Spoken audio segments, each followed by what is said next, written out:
Travis Wayne Goodsell. I'm coming to you from a different computer device. The other one that I normally use is occupied for another 40 minutes. And so you're not going to get my cute little pictures and Nelson talking about how he's hinge pointing away from Joseph Smith's church, as all Mormons bow and give obeisance to him with the new God he created. I just finished watching Unthinkable. Samuel L. Jackson in 2010. The interesting thing about that is that in 2008 I pulled a similar stunt. Mine was different. Mine was to show how far more evil the Utah government and the LDS Church are. If you've not seen the movie, the American citizen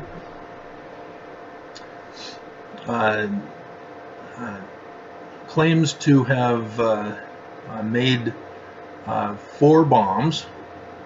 It says 3, but at the end they throw in a 4th one. And then they sort of end it. They don't show whether they get all the bombs defused or not. That wasn't the point. That's not the unthinkable that the movie is talking about. And he turns himself in after posting his video live to the world. And as a result, they torture him.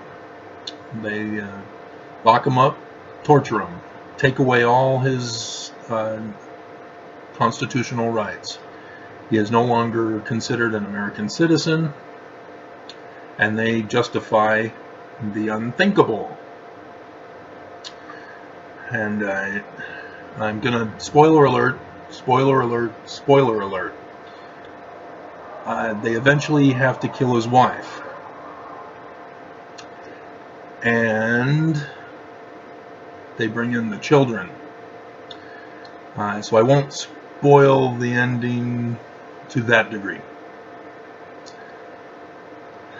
In my situation, I didn't say I had bombs. I didn't have bombs. And I didn't say I had bombs. I filed a lawsuit. They, to show how evil they were, I filed a lawsuit, and they took it upon themselves to call the lawsuit a court document the bomb. They called it the weapon of mass destruction. I've got it in the discovery packet. They charged me with terroristic threat with the court document that I filed as as the weapon of mass destruction. And so not only was I proven correct on the level of corruption, or that they are corrupt, both the government of Utah and the Church of Jesus Christ of Latter-day Saints, that they are corrupt,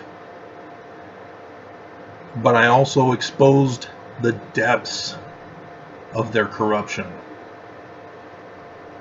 Far more than what Unthinkable could think of. I was already knowing that I was going to have to give up my life, that I would be tortured, that I would be disappeared, and that I would never see the light of day again. And sure enough, that's what they had done to me. I wasn't supposed to get out. After 6 years, enough people in key positions retired. And oops, the new people were not up to speed on how they were supposed to keep me in there. And so I was set free. And I got some compensation for damages because of it. Not court damages, but that's why I have what I have currently. And yet, because I got away with it, got out, got free,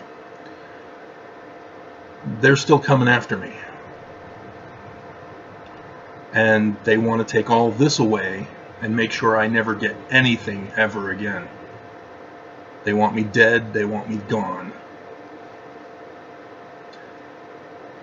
And thus I was forced to file the lawsuit. And because of filing the lawsuit in 2008, and they fell for it by exposing the depths of their corruption, that's the basis for my lawsuit. They proved it. They're the evidence.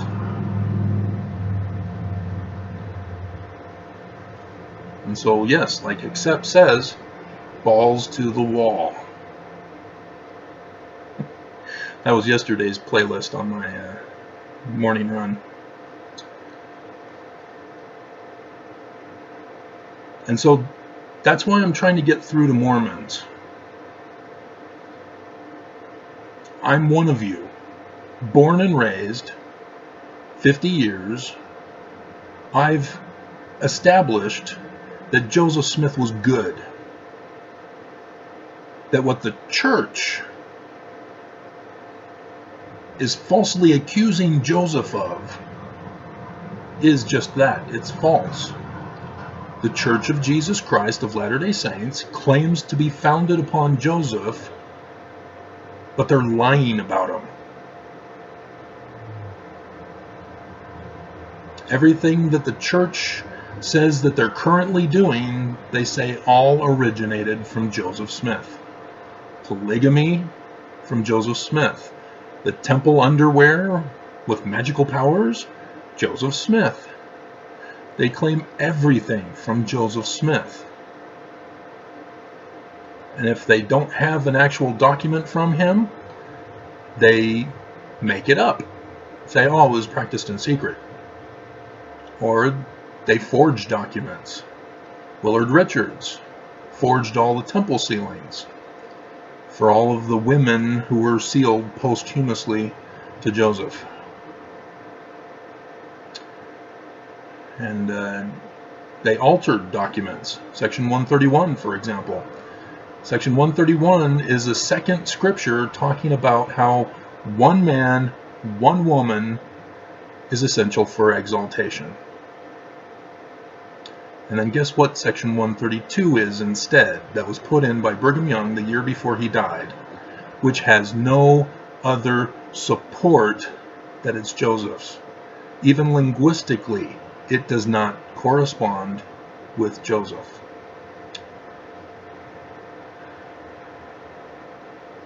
It becomes polygamy as essential for exaltation. That's the depths of evil of the church I was born and raised in 50 years. And I gave my life in 2008. I offered it up.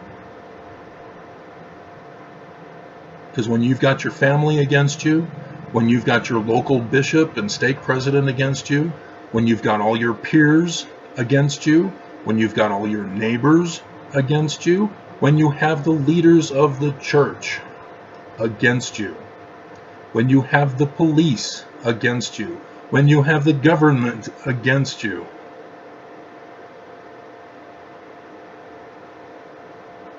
so I said, fine, you want my life? Here it is. I'm suing you. And they turned around, called me the terrorist, had me disappeared, had me tortured for 6 years of my life, and a little bit longer.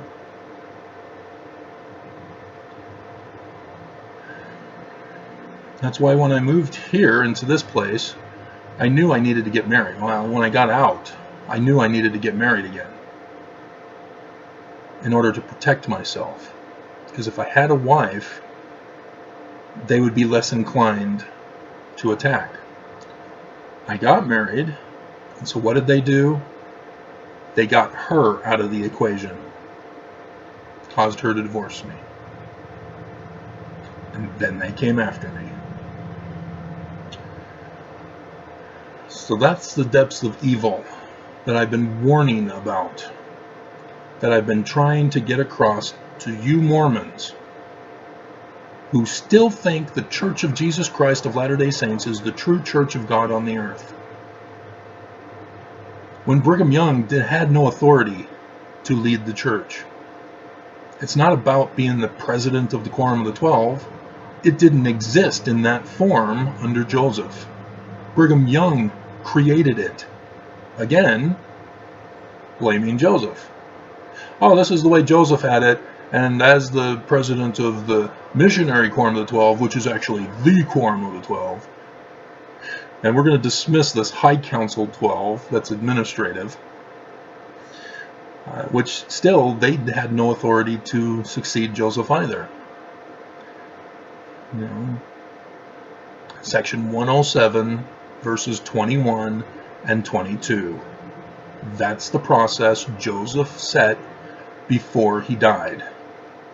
And no one followed it. No one. No one is authorized. And so with Joseph's death, so ended his authority.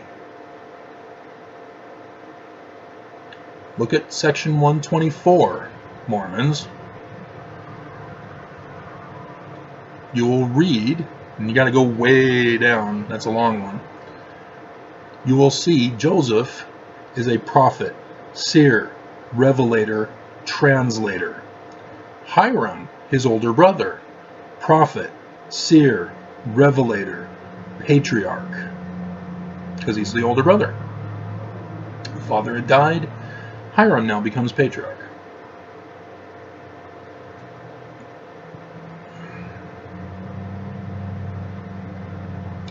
Then look at Brigham and his Quorum of the 12 for the missionary department. Keys of the kingdom to preach the gospel. That's it. That's all. Missionaries. Just like I, when I was 19 years old, was a missionary to go to New York mission to preach the gospel. The same exact keys of the kingdom that Brigham Young had. He was the mission president, I guess you could say. So Creel Coford was our mission president. But he did the work of us missionaries, unlike Creel Coford, who organized the missionaries. So yes, things have changed.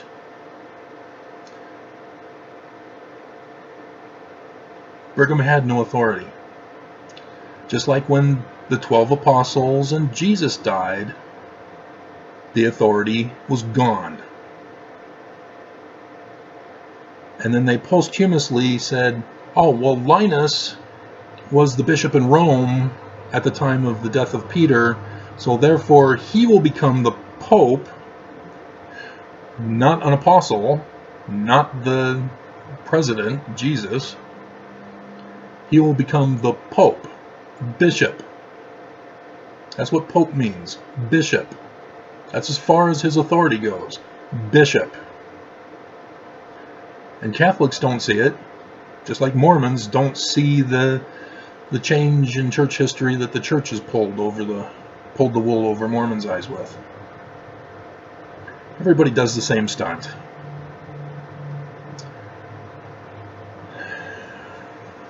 And so Mormons, the church is false. It's that simple.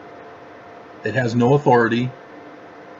They have no prophet status. They have no keys of prophet, no keys of seer, no keys of revelator, no keys of translator, and no patriarch either. Even though they got a descendant of Hiram. And now, if you're not authorized as the first president of the church, you can't designate somebody to that position. So no, none of the patriarchs of the current church, when Kimball finally did away with them, were legitimate anyway. Everything they do is not authorized by God. That's what apostasy means, Mormons. Nothing is authorized. None of your sealings in the temple are authorized, because the first presidency since Brigham Young were not authorized. No key of Elijah to seal. None of them have it. They were not authorized. He was just a missionary. Just like if the whole church collapsed and I was a New York missionary at 19 years of age, and I were to say, hey, I'm now the president of the church, I now authorize these men to do sealings in the temples. Would you listen to me, Mormons? No. You'd do your own thing and say, nah, who are you? You're just a kid. Brigham Young had a little more muscle with his Danites. So, understand the difference, Mormons. Understand the depths of evil that I found out the church is. Because I went to them saying, hey, Joseph, good, translation, wow, incredible. I deciphered Paleo-Hebrew, confirmed Joseph was accurate in the King Follett Discourse. Hey, I deciphered Paleo-Hebrew or Egyptian petroglyphs.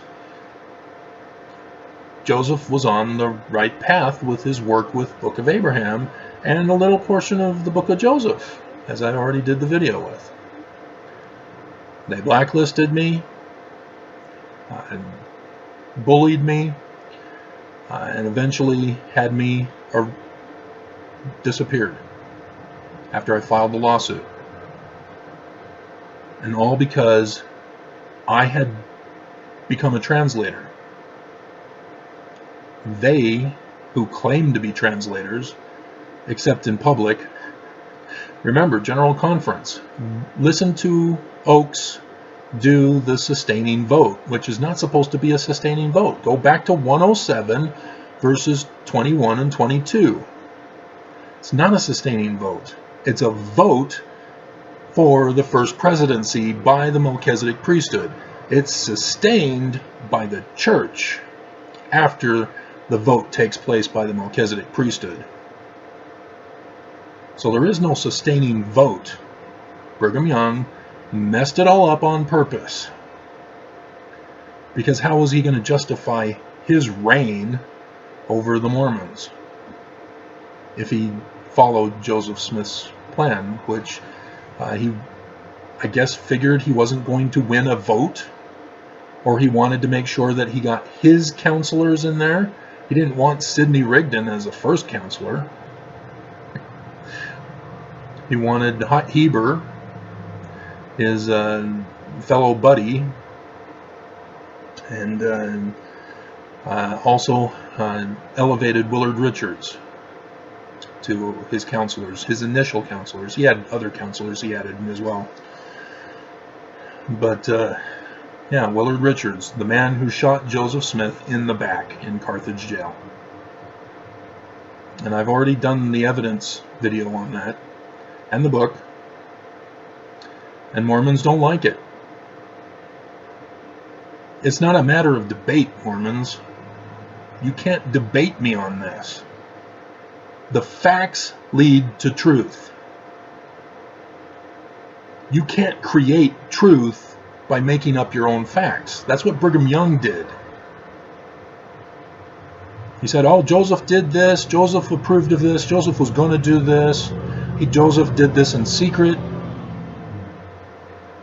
And so now I'm, making it public, we're doing it openly, blah, blah, blah. You can't do that and be right.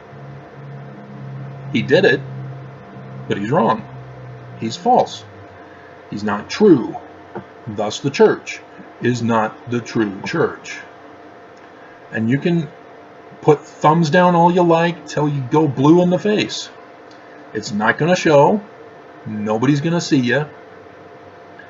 And so, yes, I'm protecting you from exposing your cowardice and your hatred and your blindness and your ignorance.